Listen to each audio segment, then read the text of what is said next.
మంచిర్యాల జిల్లా 32 వార్డు ప్రజలకు రుణపడి ఉంటారని మంచిర్యాల కార్పొరేషన్ మేయర్ మధుకర్ అన్నారు. మంచిర్యాల మేయర్ పదవి బాధ్యతలు స్వీకారానికి ఎమ్మెల్యే ప్రేమ్సాగర్, కొకిరియాల సురేఖ హాజరయ్యారు. వచ్చే ఎన్నికల్లో ప్రేమ్సాగర్ రావును మళ్లీ భారీ మెజార్టీతోటి గెలిపించే దిశగా మున్సిపాలిటీని అభివృద్ధి చేస్తామని మేయర్ మధుకర్ తెలిపారు.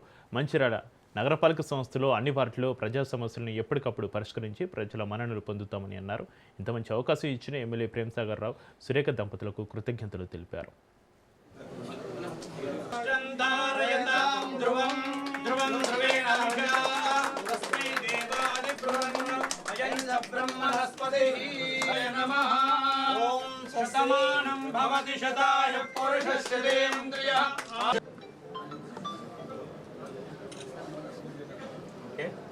అందరికీ నమస్కారం.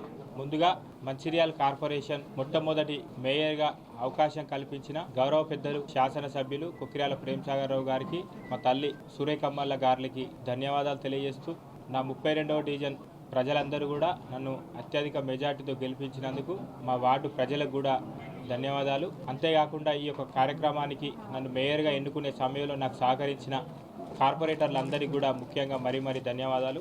ఏ నమ్మకంతోనైతే గౌరవ పెద్దలు ప్రేమ్సాగర్ రావు గారు కావచ్చు, మరి తెలంగాణ రాష్ట్ర ముఖ్యమంత్రి వర్యులు రేవంత్ రెడ్డి గారు కావచ్చు, పిసిసి అధ్యక్షులు మహేష్ కుమార్ గౌడ్ గారు కావచ్చు, ఏ నమ్మకంతోనైతే మాకు బాధ్యతలు అప్పజెప్పిరో అదే నమ్మకంతో ఈ 5 సంవత్సరాల కాలంలో ప్రజలందరికీ అందుబాటులో ఉండి కార్పొరేటర్లందరినీ సమన్వయం చేసుకొని ఏ వార్డుల్లో ఏ అవసరాలు ఉన్నాయో వాటన్నింటినీ మేయర్గా, డిప్యూటీ మేయర్గా మేమందరం బాధ్యతలు తీసుకున్న సందర్భంగా ప్రజలకు మేము హామీ ఇస్తున్నాం.